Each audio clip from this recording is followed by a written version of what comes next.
आप सभी का स्वागत करता हूं आपके चैनल कॉमर्स जोन पे। देखिए, मैंने आपको 11th के कुछ वीडियोस प्रोवाइड किए हैं, लेकिन अभी एक रिक्वेस्ट आई है, कई बार मैसेज आया कि सर हमें पुराने वीडियोस जो हमने पहले रिकॉर्ड कर चुका हूं, जो हमारे 11th क्लास के अकाउंटिंग प्रिंसिपल या फर्स्ट सेकंड चैप्टर के जो भी वीडियोस मैं आपको प्रोवाइड कर चुका हूं, उसके सर हिंदी में हमें वीडियो चाहिए, मीन्स हिंदी में उसकी क्लासेस चाहिए। कोई बात नहीं, मैंने वो वीडियोस इंग्लिश में डाले थे, बट आपकी रिक्वेस्ट पे अब मैं इसको हिंदी में रिकॉर्ड करने जा रहा हूँ। ठीक है, तो चलिए, होप सो आप में से कोई भी ऐसा पर्सन जो पहली बार इस चैनल पे आए, प्लीज लाइक करें, सब्सक्राइब करें और बेल आइकन को प्रेस करना ना भूलें। ठीक है, चलिए आज हम शुरू करने जा रहे हैं 11th क्लास में जो सबसे इंपॉर्टेंट पार्ट है, अकाउंटिंग प्रिंसिपल। देखिए, अक्सर बच्चों को अकाउंटिंग प्रिंसिपल्स में प्रॉब्लम होती है, तो ये अकाउंटिंग प्रिंसिपल है क्या? ठीक है,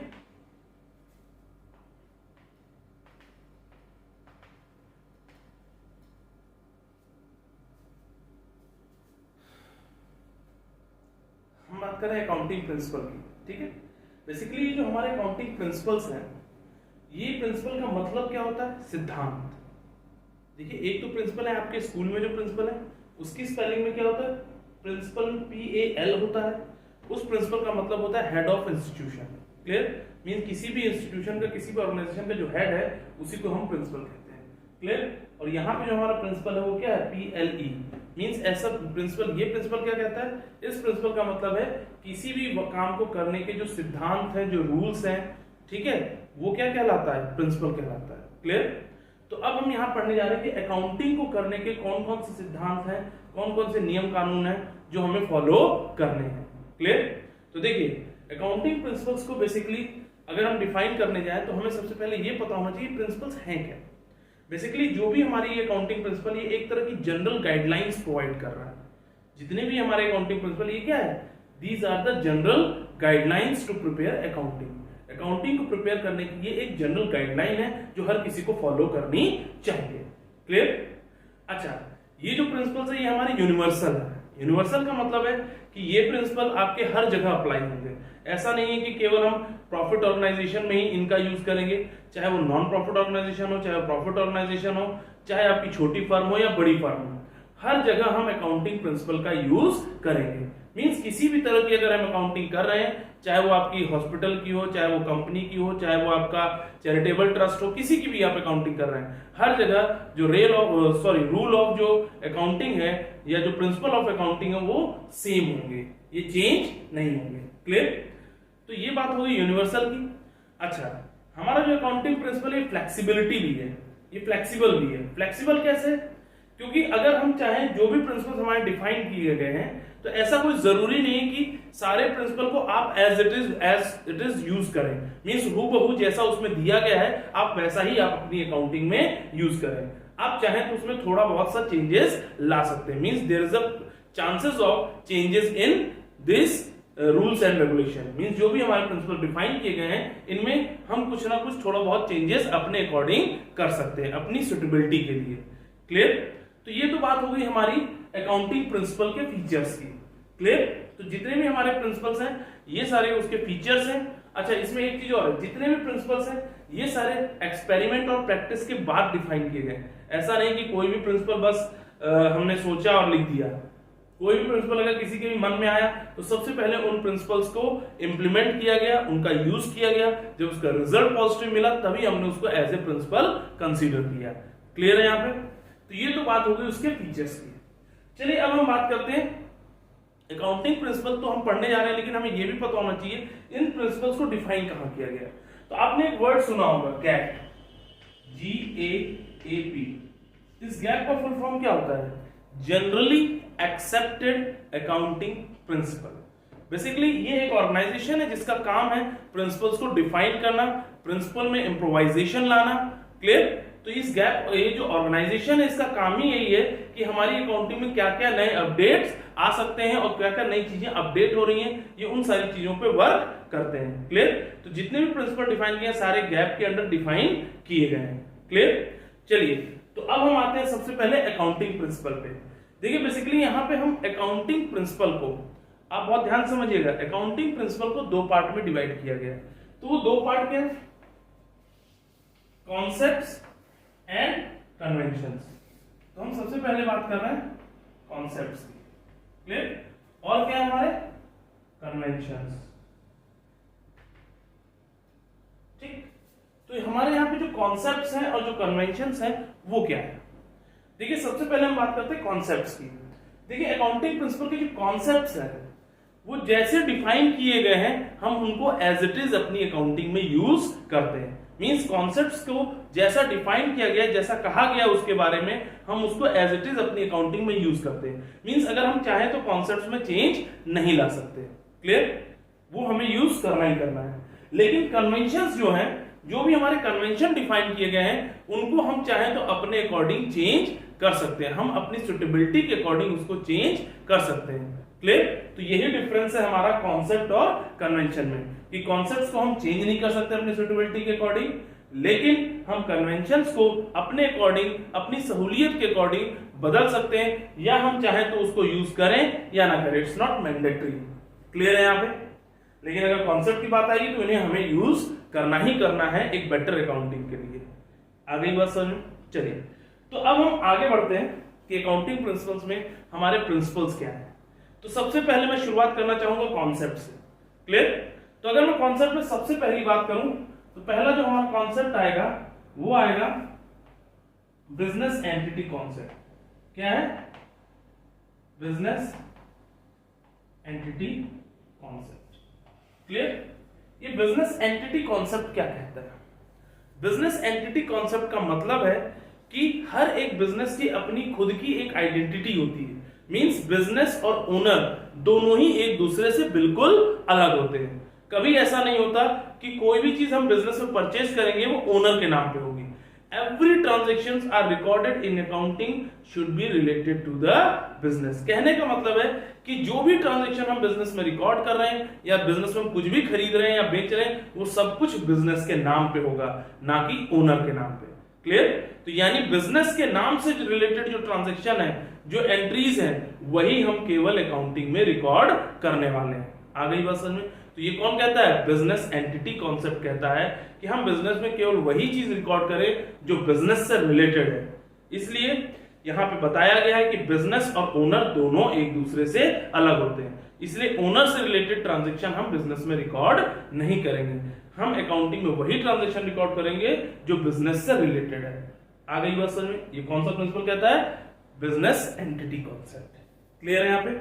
फिर एक आपका आता है गोइंग कंसर्न कॉन्सेप्ट। क्या आता है? Going concern concept, clear. ये क्या कहता है? गोइंग कंसर्न कॉन्सेप्ट जैसा नाम से ही क्लियर है, चलते रहना। गोइंग मतलब चलते रहने वाली चीज। तो हमारी अकाउंटिंग क्या है? ऐसा तो नहीं कि एक साल अकाउंटिंग करके खत्म कहानी, नहीं। जब भी हम अकाउंटिंग करते हैं हम ये सोच के करते हैं कि हम जब तक बिजनेस रन करेंगे तब तक हम उसकी अकाउंटिंग प्रिपेयर करेंगे। अच्छा, कैसे पता चलता है कि हमारा बिजनेस जो अकाउंटिंग है गोइंग कंसर्न कॉन्सेप्ट में जा रहा है? इसका बहुत सिंपल सा एग्जांपल है। आपने कोई भी एसेट्स खरीदा, क्या वो एसेट्स आपने एक साल खरीदने के बाद अगले साल यूज नहीं करते? एक सिंपल सा अपने घर से ही आप एग्जांपल लीजिए। आपने अपने घर में फैन खरीद के लगाया, ठीक, क्या वो फैन अगले साल आप बदल देंगे? नहीं ना, उस फैन की लाइफ तो होगी। अगर वो 4 साल उसकी लाइफ है तो अगले साल आप अपने बिजनेस के अकाउंट में ऐसा तो नहीं दिखाएंगे कि पिछले साल हमने जो फैन खरीदा था उसको अपने बिजनेस से आप हटा देंगे, ऐसा तो नहीं करेंगे। आप उस बिजनेस को, उस फैन को आप नेक्स्ट ईयर में कैरी फॉरवर्ड कर देंगे। कहने का मतलब है जो एसेट्स अभी भी हमारे बिजनेस में यूज हो रहे हैं उनको हम नेक्स्ट ईयर में क्या करते हैं? कैरी फॉरवर्ड करते हैं। तो इसी तरह से हमारे एसेट्स क्या है? Year by year carry forward होते हुए चले जाते हैं जब तक कि वो यूज हो रहे हैं बिजनेस में। इसलिए आपका जो बिजनेस, जो अकाउंटिंग है वो गोइंग कंसर्न कॉन्सेप्ट पे काम करता है। मींस लगातार चलने वाला प्रोसेस। मींस कोई भी चीज जो पिछले साल से रिलेटेड है वो नेक्स्ट ईयर में कैरी फॉरवर्ड हो जाती है अगर उसका यूज है नेक्स्ट ईयर में, क्लियर। तो ये कौन कहता है? गोइंग कंसर्न कॉन्सेप्ट कहता है कि कोई भी चीज जो हमने पिछले साल रिकॉर्ड की थी अगर वो हमारे पास अभी भी अवेलेबल है तो उसको हम नेक्स्ट ईयर की बैलेंस शीट में भी रिकॉर्ड करते हैं, उसको वहां पे कैरी फॉरवर्ड कर देते हैं। आ गई बात समझ में? तो ये क्या हो गया हमारा? गोइंग कंसर्न कॉन्सेप्ट हो गया, ठीक है। चलिए, इसके बाद आपका आता है नेक्स्ट मनी मेजरमेंट। क्या आता है? Money measurement, clear. Money measurement concept क्या कहता है? मनी मेजरमेंट कॉन्सेप्ट कहता है कि कोई भी ट्रांजैक्शन हम बिजनेस में रिकॉर्ड करेंगे, it should be in terms of money. कहने का मतलब है कोई भी चीज अगर हम बिजनेस में रिकॉर्ड करना चाहते हैं या अकाउंटिंग के फॉर्म में रिकॉर्ड करना चाहते हैं, वो मनी के फॉर्म में होना चाहिए, मींस वो क्वांटिटेटिव फॉर्म में होना चाहिए। क्लियर? मींस हम कोई भी अकाउंटिंग में क्वालिटेटिव इंफॉर्मेशन रिकॉर्ड नहीं करते, मींस कोई भी चीज हम रिकॉर्ड करेंगे उसकी कीमत होनी चाहिए, उसकी एक वैल्यू होनी चाहिए। अगर उसकी कीमत नहीं है तो हम उसे अकाउंटिंग में रिकॉर्ड नहीं कर सकते। जैसे कि आपने पढ़ा होगा एसेट्स के बारे में, तो एक एसेट्स आता है इंटेंजिबल एसेट्स, गुडविल। ठीक है, गुडविल क्या है? किसी की अच्छाई, बिजनेस की रेपुटेशन। तो रेपुटेशन को क्या हम अकाउंटिंग में रिकॉर्ड कर सकते हैं? नहीं ना। हम कहेंगे वो इंसान बहुत अच्छा है, ठीक, मैं कहूँ कि कॉमर्स जोन बहुत अच्छा है, तो क्या हम इसको अकाउंटिंग में रिकॉर्ड कर सकते हैं? नहीं। लेकिन मैं कहूँ कि कॉमर्स जोन की जो अच्छाई की कीमत है वो 100 रुपए है, तो हम 100 रुपए को अकाउंटिंग में रिकॉर्ड कर सकते हैं। कहने का मतलब है हम कोई भी चीज ऐसी हम अकाउंटिंग में जो रिकॉर्ड कर रहे हैं उसकी कीमत होनी चाहिए, उसकी एक वैल्यू होनी चाहिए, तभी हम उसको अकाउंटिंग में रिकॉर्ड कर सकते हैं। अगर उसकी वैल्यू नहीं है तो हम उसे कभी भी अकाउंटिंग में रिकॉर्ड नहीं कर सकते। इस बात का हमें ध्यान रखना है। तो ये मनी मेजरमेंट कॉन्सेप्ट यही कहता है कि हम बिजनेस में जो भी ट्रांजैक्शन रिकॉर्ड करेंगे वो क्या होना चाहिए? मनी के फॉर्म में होना चाहिए, उसकी एक वैल्यू होना चाहिए। आ गई बात समझ में? क्लियर? तो ये हो गया हमारा मनी मेजरमेंट। ठीक है, मनी मेजरमेंट के बाद आता है हमारा एक्रूअल कॉन्सेप्ट।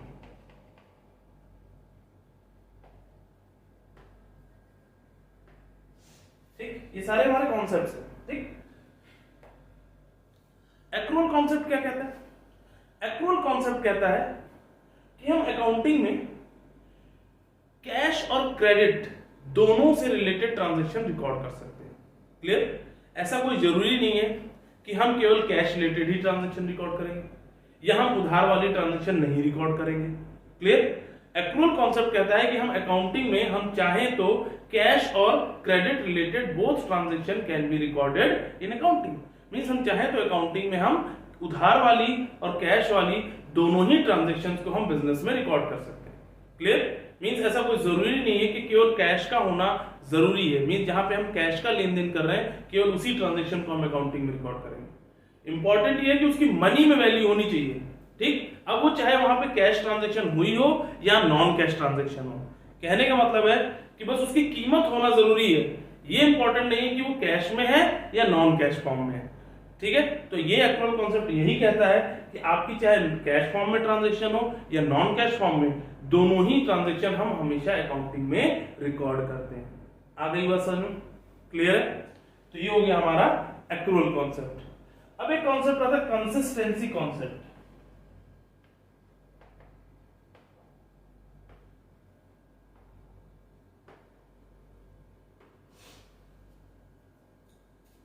ये कंसिस्टेंसी कॉन्सेप्ट क्या है? कंसिस्टेंसी कॉन्सेप्ट कहता है कि हम जब भी अकाउंटिंग प्रिपेयर करें हम हमेशा सेम मेथड ऑफ अकाउंटिंग का यूज करें। क्लियर? कभी भी हमें मेथड ऑफ अकाउंटिंग चेंज नहीं करना चाहिए। अगर हम हर बार मेथड ऑफ अकाउंटिंग ही चेंज कर देंगे तो हम कभी भी अपने रिजल्ट को, एक साल के रिजल्ट को दूसरे साल के रिजल्ट से कंपेयर नहीं कर सकते, क्योंकि जब मेथड चेंज हो गया इट मींस कि रिजल्ट में चेंज आएगा ही आएगा। क्लियर? इसलिए फिर हम उसका कंपैरिजन करना पॉसिबल नहीं होता। अगर हम चाहते हैं अपने रिजल्ट को कंपेयर कर सकें एक साल से दूसरे साल के रिजल्ट से, तो हमें हमेशा सेम मेथड ऑफ अकाउंटिंग का ही यूज करना चाहिए। ये कौन कहता है? कंसिस्टेंसी कॉन्सेप्ट कहता है। क्लियर है यहां पे? चलिए, इसके बाद आपका आता है next historical cost.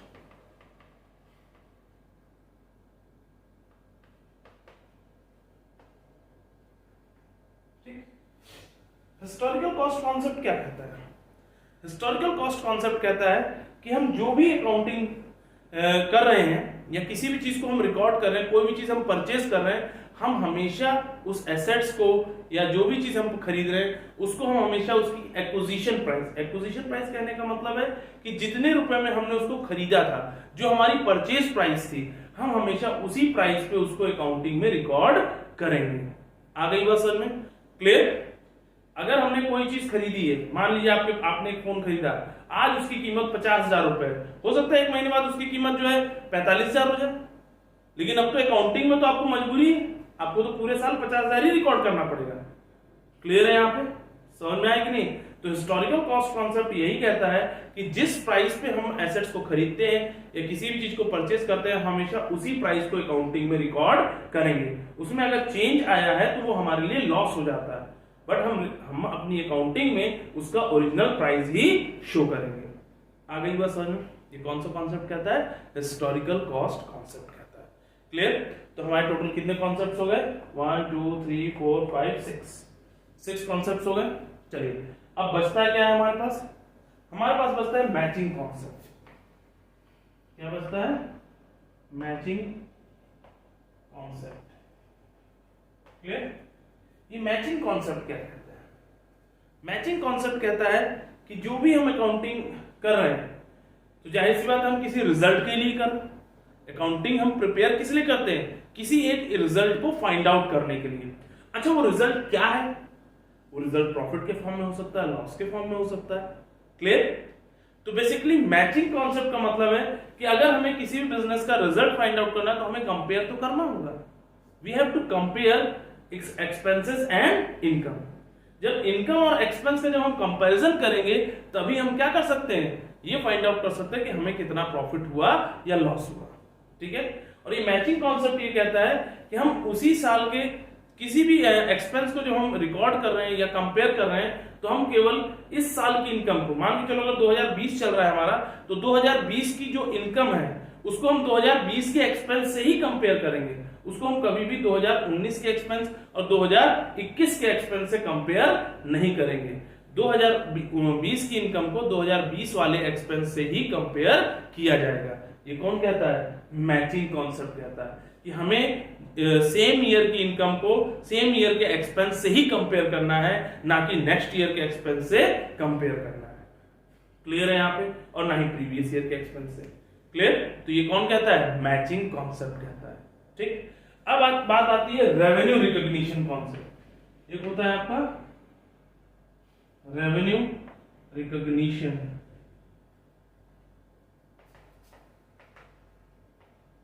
Concept. Clear? Space नहीं, मैंने ऊपर लिख दिया। ठीक है? Revenue recognition concept means revenue को रिकॉग्नाइज कैसे करना है। क्लियर? रेवेन्यू क्या होता है? Amount received from the sale of goods and services. Means आप कोई भी गुड्स एंड सर्विसेज जो भी आप जिसमें डील कर रहे हैं, जिस चीज का आप बिजनेस कर रहे हैं, उसको सेल करने से जो भी आपको अमाउंट रिसीव होता है वो क्या है? आपका रेवेन्यू। रेवेन्यू रिकॉग्निशन कॉन्सेप्ट कहता है कि हम करंट ईयर का रेवेन्यू ही केवल हम करंट ईयर के अकाउंटिंग में शो करेंगे। क्लियर?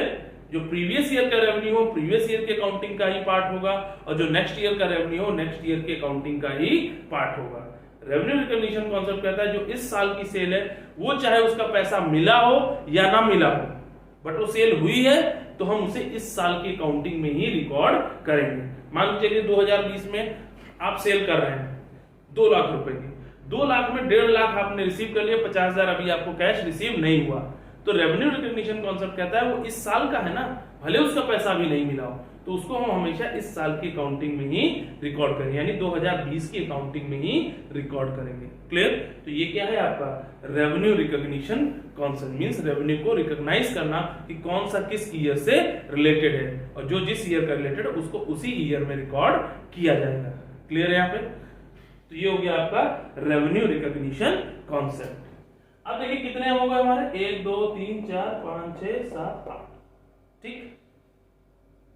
अब देखिए आई होप तो कोई छूट तो रहा नहीं होना चाहिए। एक हमारा और छूट रहा है, वो क्या है?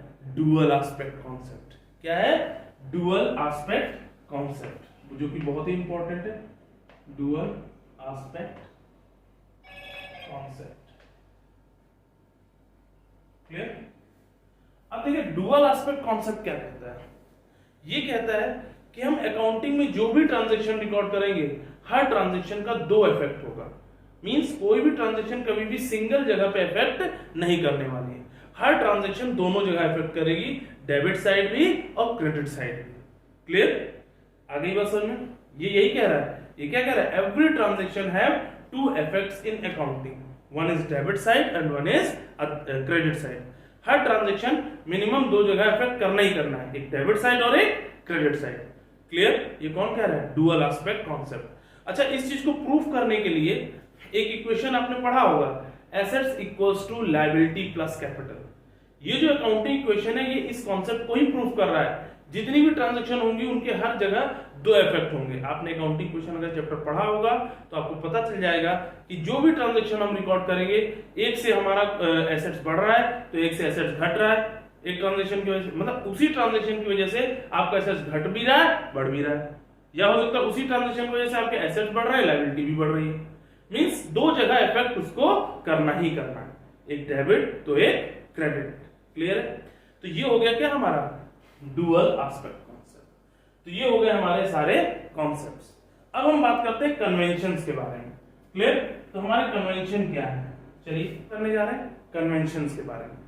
तो देखिए कन्वेंशन में क्या है, सबसे पहला कन्वेंशन तो यही है हमारा फुल डिस्क्लोजर।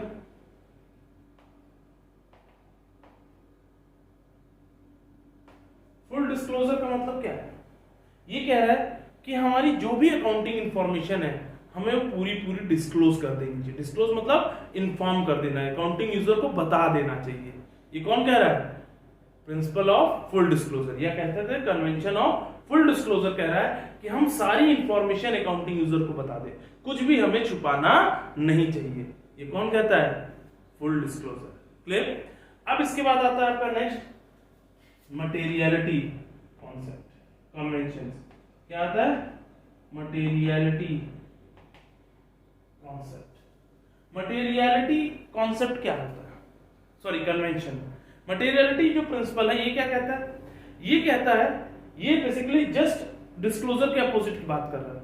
ये कह रहा है कि आप डिस्क्लोज करिए, फुल डिस्क्लोजर कह रहा है डिस्क्लोज करिए, बिल्कुल आप सारी इंफॉर्मेशन डिस्क्लोज करना है, लेकिन हम इस यूजर को केवल वही इंफॉर्मेशन प्रोवाइड करेंगे जो उसके काम की है। हम उसको कभी भी अननेसेसरी इंफॉर्मेशन प्रोवाइड नहीं करेंगे। हम ऐसी इंफॉर्मेशन यूजर को नहीं देंगे जो उससे रिलेटेड नहीं है। क्लियर है यहाँ पे?